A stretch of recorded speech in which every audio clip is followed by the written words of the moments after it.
reunion for Real Housewives of Beverly Hills. You guys, we had a pretty good season. We witnessed the drama between Erika Girardi and Tom. You know, his ass, he going to jail, or he should at least. But you know how this system works with old white men, especially old white rich men.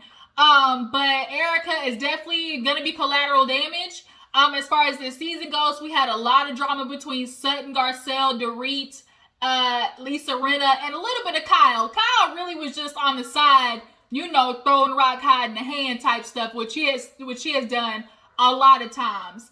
But yeah, this episode, you know, was pretty, you know, gave us enough, just enough. This is a 4-part reunion, so clearly they are spreading it out, okay, for the coinage, because people are clearly gonna watch to see what is going on with Miss Erika Girardi. Like, is she gonna get that ass put in jail or have to pay for the fines like everybody else? And was she included? Like, was she a part of the mastermind plan? Because, girl, you had $20 million, you know, deposited into that Erika Girardi LLC. So it's like, girl, 20 million? 20 million? It was either 2 million or 20 million, but 20 or 2 million. But either way, it was millions. Bitch, there's gotta be a reason for that. But nonetheless, Real Housewives of Beverly Hills, the reunion, part 1, pretty good. So let's go ahead and get into it. There wasn't really that much in the beginning besides Lisa Rinna going to talk to Erika, basically discussing, at that time, the season just ended. So now Erika is really finally getting the chance to see all the little shady, slick stuff that happened in confessionals, how Dorit and Kyle were really kind of low-key being, you know, shady boots during the season along with their husbands. The only person who has really just like stuck beside Erika this season was Lisa. Everybody else, especially Sutton, was like, my name Bennett, I ain't in it. And girl, I'm peeping, you know, she was definitely Nancy Drew with the bull, you know, and Erika tried to come for her. But Sutton ain't no punk, except when she wants to be. When she want to cry, she gonna cry. But if she feel like getting in that ass or saying that she calling something out, she gonna do that too. So I actually really do like Sutton. But nonetheless, they all finally get to, you know, the reunion. They sit down, and of course, Andy's talking to everybody. Let's talk about the fashions. This season, I think they just told them to come in whatever they want to come in because the drama, I guess, was going to pull everybody in enough to watch.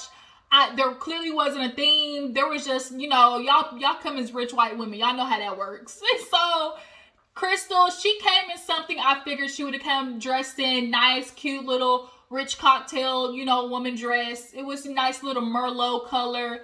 I love that dark burgundy. It was good on her. Crystal was just like, okay, you know, you look cute. Dorit, she definitely came in something I appreciate. She didn't do all the extra with the clips in her hair and the, you know, all of that. She really kept it more muted, and I like that. Her dress was super cute. The hair, you know, it was good. Like I said, everybody just came kind of in like, okay, you look good. Sutton, you know, like I said, it was just yang. Kyle, a little yang. Garcelle, I really wish they would have cut that mesh part out of the dress. The earring kind of bothered me. Garcelle missed it by just like this much. It was just like something about it just could have delivered a little bit more. Lisa, I guess that was like a bodysuit under a dress and it was all leopard tone. It could have been something like it almost hit, right? And I think that's it. Oh, and Erika came in, you know, my Barbie dream house, you know, muted for Erika. But nonetheless, let's go ahead and get started into the mix, all right? So, Andy asked basically Erika about, you know, being here at the reunion. Did she ever think about, you know, not showing up? She was like, no. She's like, you know, I knew what I was going to have to deal with. This has been hard for me, but I'm not a quitter. Were you advised by your lawyers not to come? Hell yeah. They told her, if you come, anything you say can and will be used against you in the court of law. So, which is why she's doing a lot of the allegedly, you know, on the show, because if she tries to say anything like for fact that Tom did this, they'll use it against her in court like, oh, you're trying to accuse him of a crime. So that's why she's saying allegedly a lot, I think. She was asked about, you know, the other ladies. Did she see anything, you know, in particular that she didn't like? And she was like, yes. She's like, I'm not gonna lie, I was disappointed. I was hurt. I cried a little bit. But I also, you know, saw the love and support at other times. Like, I think Erika saw the slick shit with Kyle and Dorit, and now she gonna get in that ass. But just as much you gonna get into them, Andy about to get into you. Because, girl, they gonna roast your ass this season on the reunion.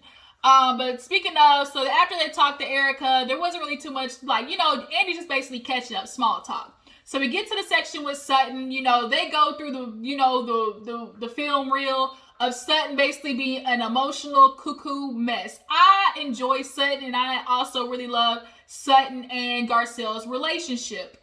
But, you know, they play the flashback, and of course Sutton's like, you know, I was a little emotional, I can admit that. And she has her little face roller that she be rolling her face with and stuff like that. You know, it's for plumpage. I wish this piece of braid would stay back here tucked away because I don't want it sticking out.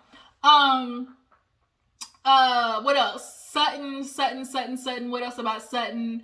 They talked to Sutton basically about, you know, her season and, you know, meeting the ladies and having this situation with Erika and, talking to lawyers. Oh, that's what it was, talking to lawyers. So, because there's a part where they showed Sutton talking to lawyers, and so Andy asked, well, did any other ladies do it? And Sutton's like, I just want to clarify, I didn't talk to my lawyer. I talked to my friend, and he happened to be a lawyer. So, everybody pulled the, well, I didn't talk to a lawyer, but, you know, I knew somebody who just happened to have a law degree. Like, he just so happened to be a lawyer, and I talked to him.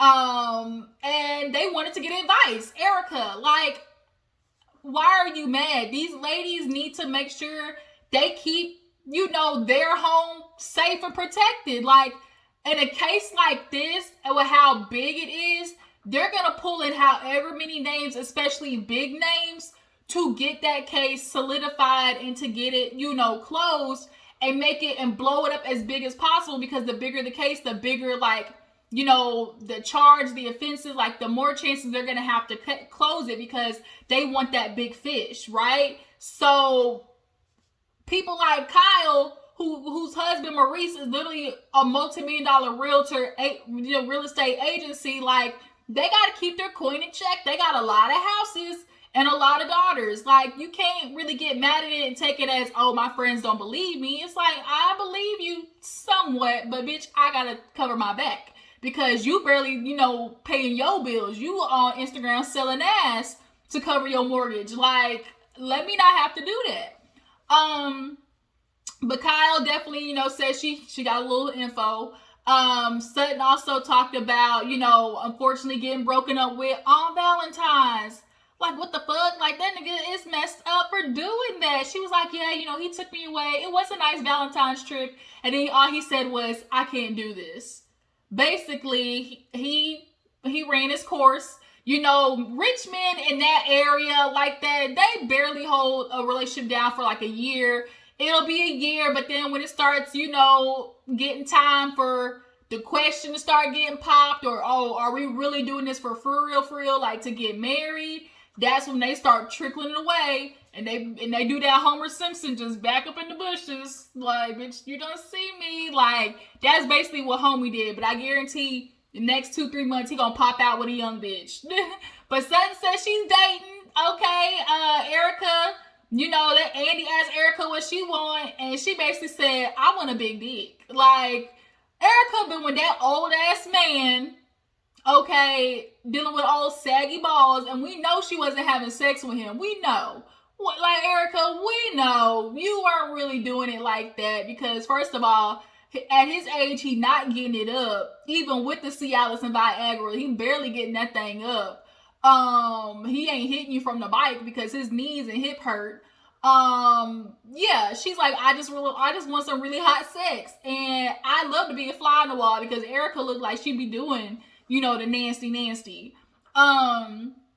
But Sutton says she's enjoying dating. So after the Sutton segment, I'm trying to think if there's anything else about Sutton that really happened. Oh, her and Crystal, you know, actually kind of got, you know, more like than they think. Oh, her mom, she was talking about, like, you know, her mom actually being like a psychotherapist or something like that. She's like, my mom's always trying to get to the deeper root of an issue. And so, when we watch the show back, she's texting me about situations.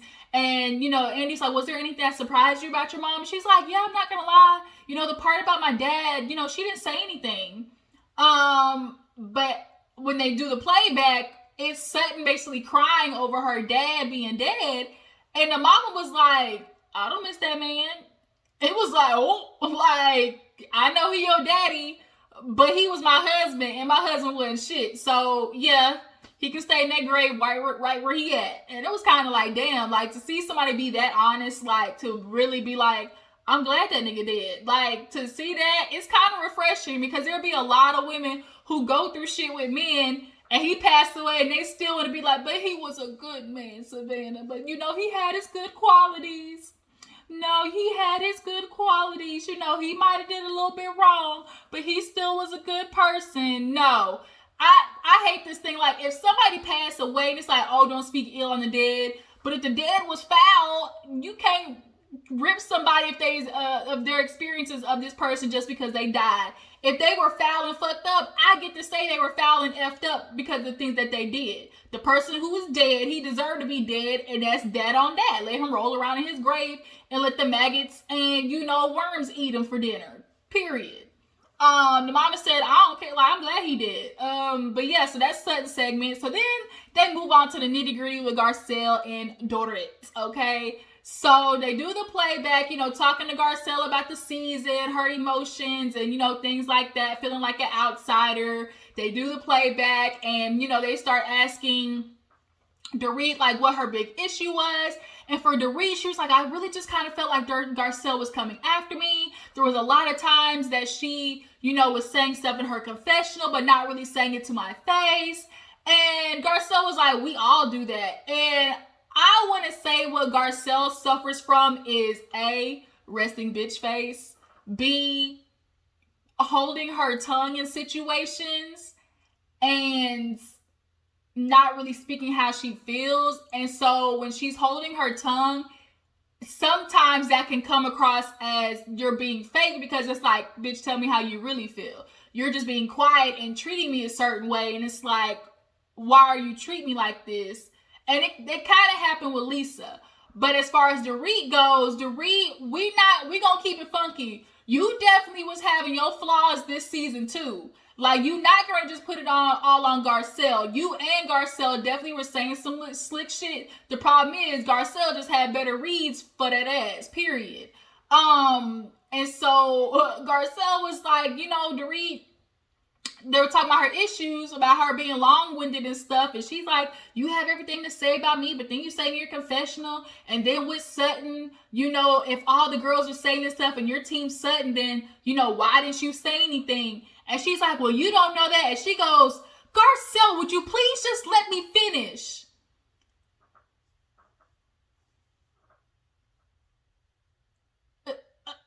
Excuse me, bitch, who you talking to? You talking to me? Like, when she did it, I was like, oh, this hoe done lost her mind. And I'm really mad, Garcelle. Garcelle, I know you don't want to be the angry black woman. You don't want to be the black woman that get buck wild on Beverly Hills. That was your one moment. That was the moment to get in that ass and have an excuse. Everybody would have been behind you had you ripped Dorit a new one. Because that was the moment. That was your moment to be like, look, bitch, you might talk to them like that, but you ain't going to talk to me. If you want to have a civilized conversation, we can do that. But if you want to take it there, we can take it there. And I promise you, you ain't going to win. So which one you want to do, Dorit? Like, that was the moment to really, like check her ass, just like karate chop her in the throat or something. Because that, everybody was kind of like, Dorit, like, whoa, wait a minute. Like, she really got bold, okay? But she did that, and Garcelle was like, oh, really? So then Dorit talked about calling her a bully. And she did, like, Dorit too. Another one. You calling Garcelle a bully. And Andy asked you about, here it is, you calling Garcelle a bully, but what about Erika? Like, you didn't say nothing to Erika when she was going in on Sutton and Eileen and Teddy and everything. Like, Erika has had multiple seasons of her kind of doing like some real like quick little, 1-2 with it. And Dorit didn't answer the question.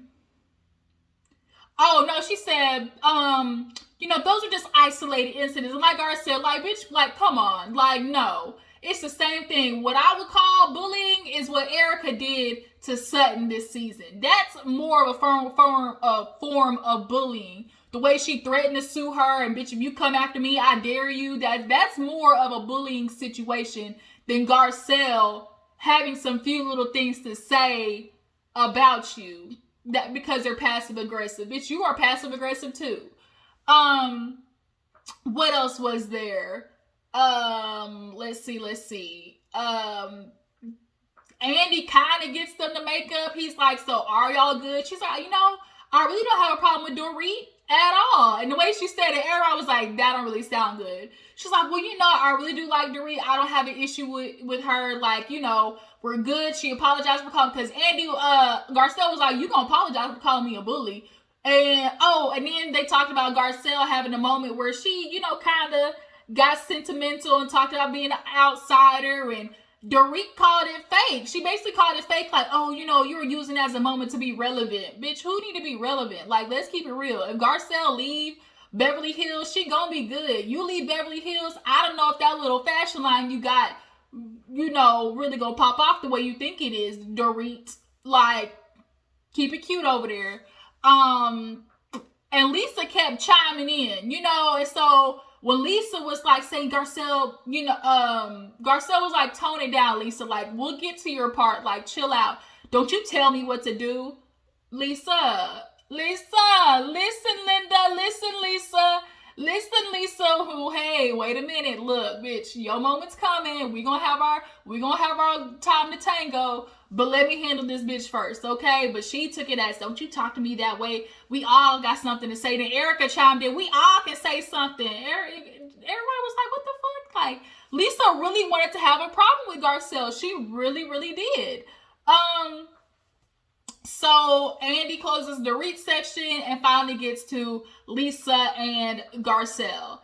And so Lisa and Garcelle, they do the playback, and basically it is them having a 20-year friendship, and it kind of going, sideways ever since that Denise situation. Garcelle kind of feels like Lisa left Denise out to dry, and Lisa really was on that ass. How Sutton was to Erika being Nancy Drew, Lisa was that for Denise times 3. Like, if y'all saw the season, y'all know how it was.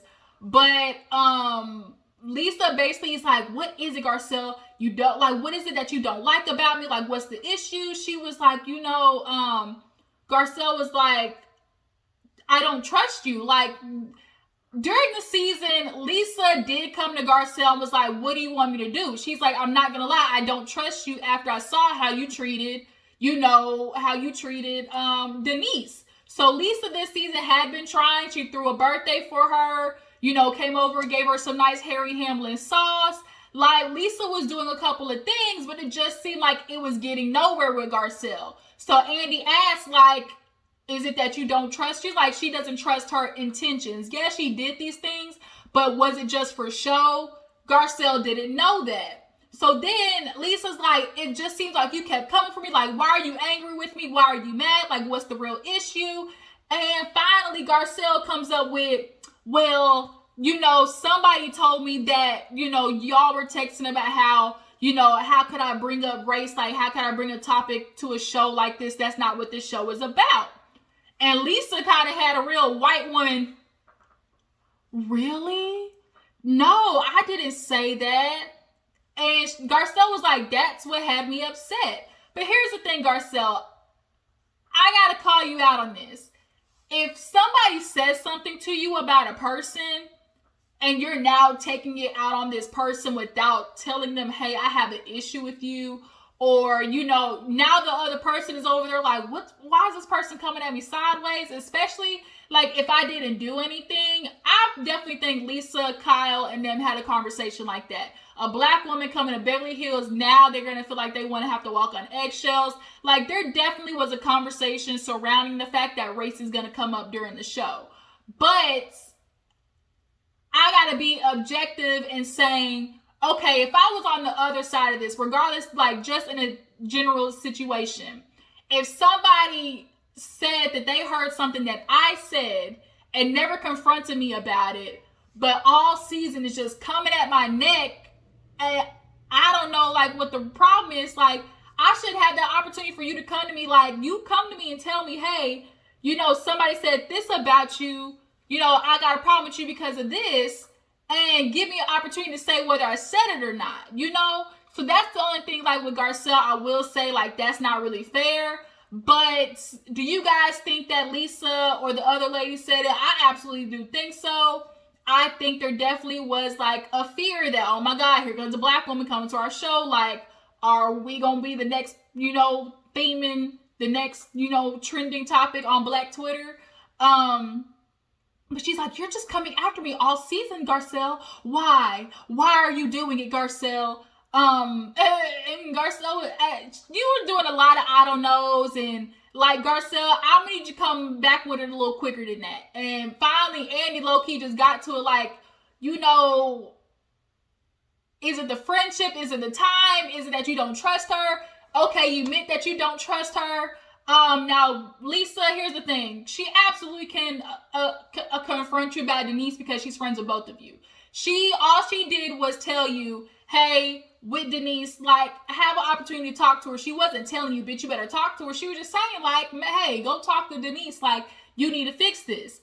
And she was like, when are you gonna let it go? She's like, I'm letting it go now. So it's kind of like, Garcelle, you have been holding all these things against Lisa, and then, also expecting her to defend you at the same time. Andy's asking, like, what did you want from her? She's like, I don't know, but just like something. And, Lisa told her, like, I couldn't defend you because I didn't believe, like, you were right.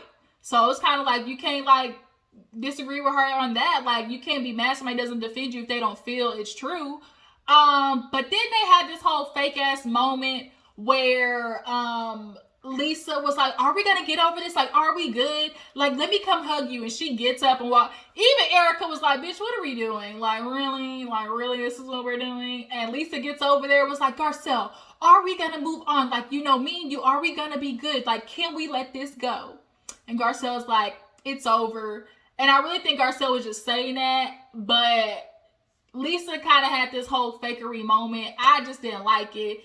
It definitely was I'm going for the Global Awards actation with Lisa, with the whole getting up and hugging and all that type of shit. But nonetheless, they get over it. After that, we had Kathy come out. Kyle, she talked about Halloween and breaking her nose. And since she broke her nose, she might as well get the nose job done. I understand, like, shit, if I'm already going under the knife, might as well get it fixed. Kathy talked about being on the show finally and like how it just kind of was like, a shocker. Sutton being, Kyle's tenant. She almost burnt that damn house down. Sutton's new house is nice. Just real rich white woman. What happened after that? Oh, after, Kathy gets out there, they start talking to Erika about her book in previous season.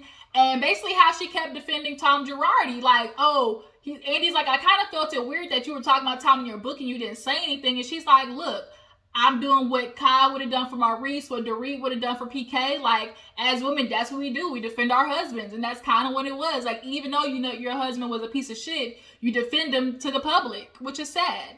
And then, they talk about Chicago where she, had her acting play and he didn't do it because he was off in, DC, calling himself, fucking off another broad. And so she's like, I'm not going to defend him with that. So Andy was like, well, if he was cheating, like, why did you stay?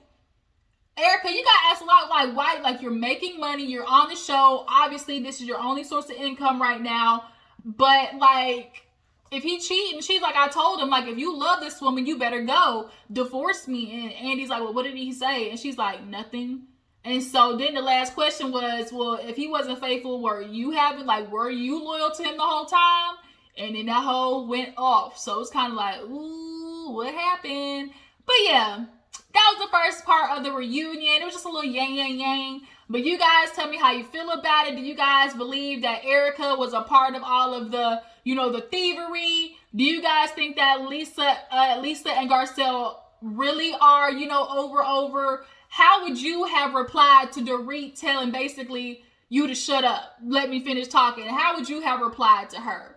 But yeah, Beverly Hills is doing good. I appreciate y'all for tuning in. Make sure to follow me on Instagram and Twitter, and I will check you guys later for Married at First Sight. Deuces.